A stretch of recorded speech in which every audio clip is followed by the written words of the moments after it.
Poddar school आपको कक्षा छठी में पार्ट 3 पूर्णांक संख्याएं इसके बारे में विस्तार से बताएंगे। अब यहाँ पे ध्यान दोगे, रेखा रेखा किसे कहते हैं? एक सीधी सी लकीर दोनों तरफ जो है तीर का निशान रहता है उसे रेखा कहते हैं। संख्या रेखा किसे कहते हैं? उसी रेखा पर जब अंक जो है लिख देते हैं उसे संख्या रेखा कहते हैं। संख्या रेखा में किन किन बिंदुओं का समावेश होता है? 0, ऋणात्मक संख्या और धनात्मक संख्याओं का समावेश रहता है। अब यहाँ पे देखोगे धन 6 के आगे धन 7 भी होगा, तीर का निशान है तो अनंत, इस साइड भी तीर का निशान है तो ये अनंत होगा। 0 मूल बिंदु कहलाता है, इस मूल बिंदु को आरंभ बिंदु भी कहते हैं। 0 के बाईं ओर यहाँ पे देखोगे ठीक संख्या रेखा यहाँ पे दर्शाया गया है। 0 बाईं ओर की संख्या कैसी है? ऋणात्मक संख्या। दाईं ओर की संख्या कैसी है? धनात्मक संख्या। अब यहाँ पे ध्यान दोगे 0, ऋण 1, ऋण 2, ऋण 3, ऋण 4, ऋण 5 ऋण लिखना आवश्यक है।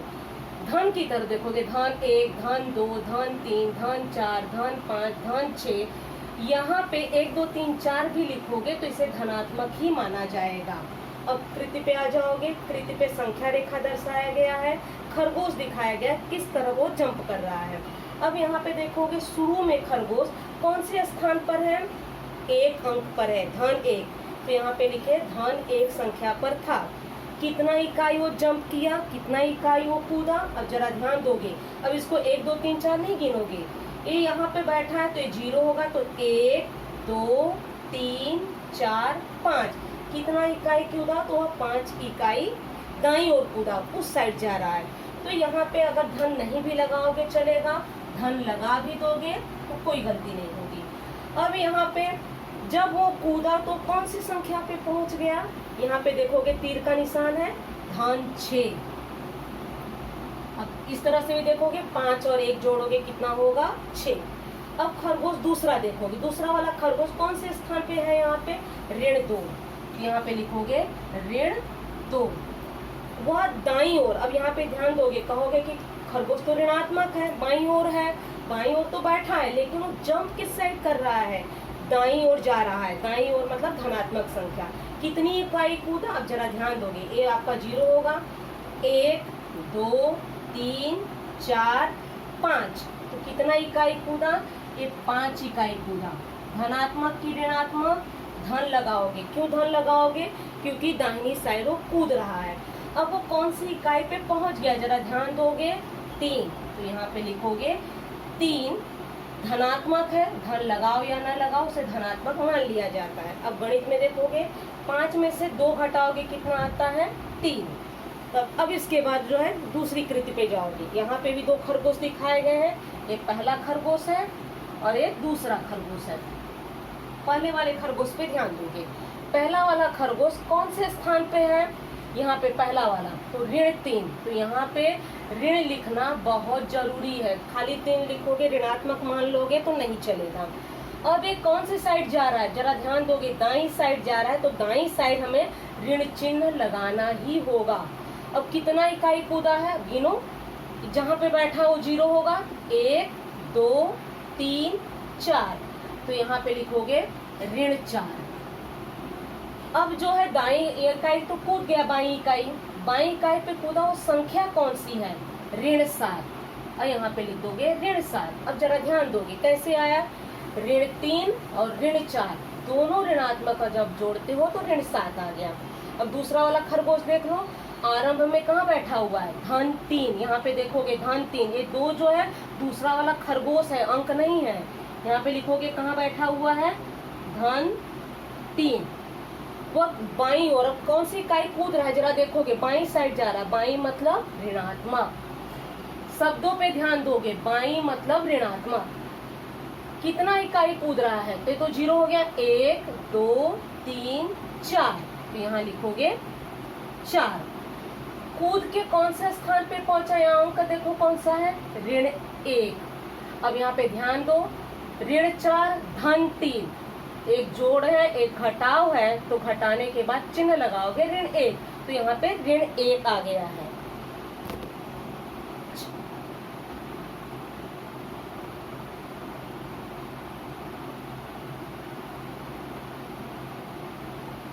पहला वाला सवाल देखोगे 8 धन 6 बराबर, दोनों धनात्मक है, सिंपल जोड़ है, 8 और 6 जोड़ोगे तो 14। दूसरा वाला देखोगे, दूसरा वाला क्या है 9 धन ऋण 3 बराबर। अब जरा ध्यान दोगे, यहाँ पे दो चिन्ह आपस में टकरा रहे हैं, पहले चिन्हों पर क्लियर कर लो। धन और ऋण मिलके ऋण होता है, तो पहला लिखोगे 9, चिन्हों का आपस में गुणा करोगे, धन और ऋण मिलके हो गया ऋण, ये 3 है 3 लिखोगे, 9 में से 3 घटाओगे कितना आया 6। तीसरा वाला सवाल 5 धन -6, ठीक इसी तरह से दूसरे वाले सवाल की तरह है।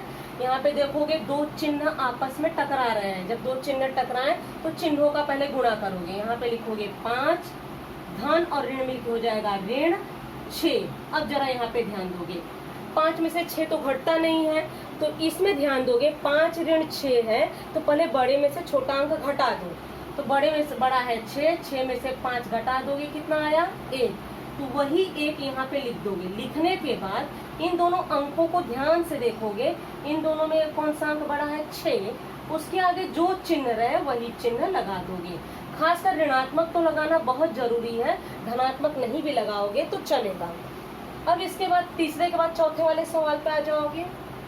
चौथा ऋण 7 धन 2, ठीक उसी तरह से है, एक संख्या धन एक संख्या ऋण रहे तो क्या करोगे घटाओगे, बार बार कह रहे एक संख्या धन और एक संख्या ऋण रहे तो घटा दो, 7 में से 2 घटा दो कितना आएगा 5, यहाँ पे 5 लिख दो। लिखने के बाद इन दोनों में देखोगे कौन सा अंक बड़ा है 7, उसके आगे चिन्ह कौन सा है ऋण चिन्ह है, चिन्हों पे विशेष ध्यान दोगे। अब जो है कुछ चिन्हों के बारे में हम आपको बताएंगे, जैसे उदाहरण के तौर पे ऋण 3 ऋण 5 कितना होगा, दोनों ऋणात्मक संख्या है, दोनों ऋणात्मक संख्या को जोड़ोगे तो ऋण चिन्ह पहले लगा दोगे, दोनों अंक जोड़ दो, 5 और 3 8। यहाँ पे है ऋण 3 धन 5, संख्या वही है, चिन्हों पे ध्यान देना है, एक संख्या धन एक संख्या ऋण हो तो हम घटाते हैं, 5 में से 3 घटा दो कितना आया 2, तो यहाँ पे हम 2 लिख देंगे। लेकिन इसके बाद हम देखेंगे कौन सा अंक बड़ा है 5, उसके आगे कौन सा चिन्ह है धन, तो यहाँ पे धन लगा देंगे, अगर धन नहीं भी लगाओगे चलेगा।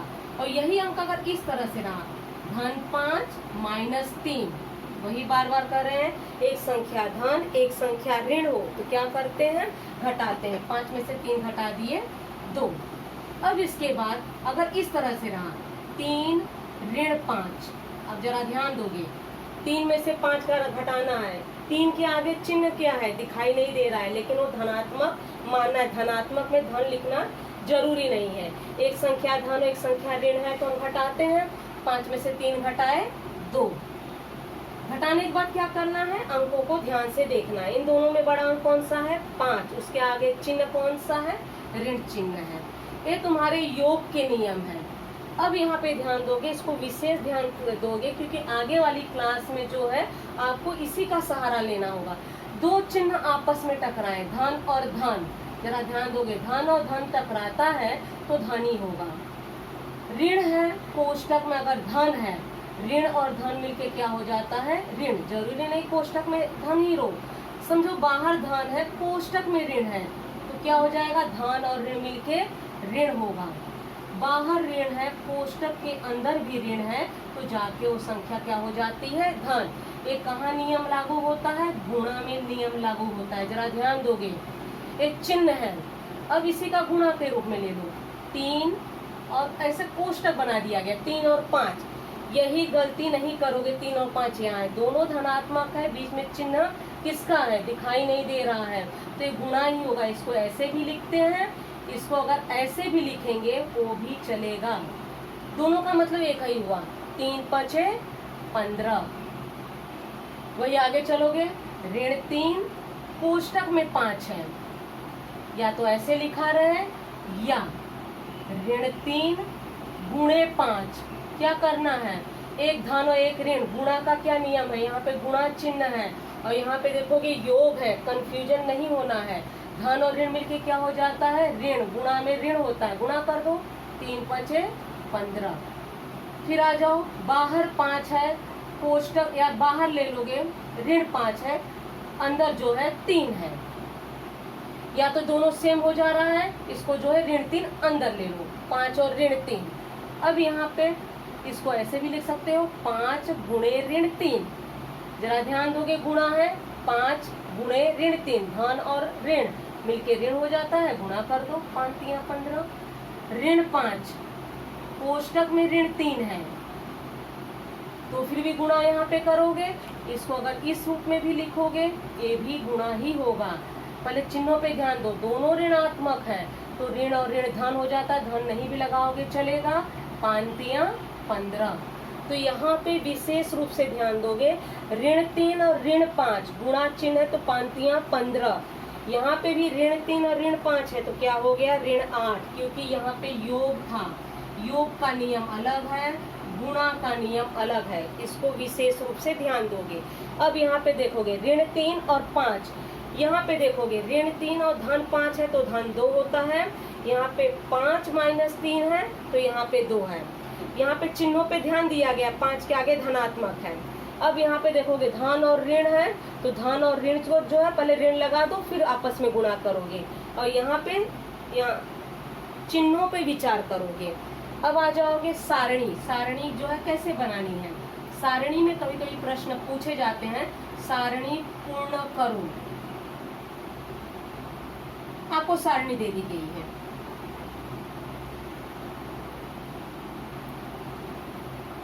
यहाँ पे दे दिया गया है धन चिन्ह, यहाँ पे दिया गया है -2, अब यहाँ पे दिया गया है 8। इसका मतलब क्या होता है, इसका मतलब ये होता है यहाँ -2 है, तो लिखोगे -2, -2 का क्या करोगे, धन चिन्ह लगाओगे, यहाँ पे क्या दिया गया है 8। अब हल करो, क्या आएगा आंसर, एक धन और एक ऋण है, जैसे कहा गया एक धन और ऋण है, तो क्या करोगे, घटाओगे, 8 में से 2 घटा दो 6।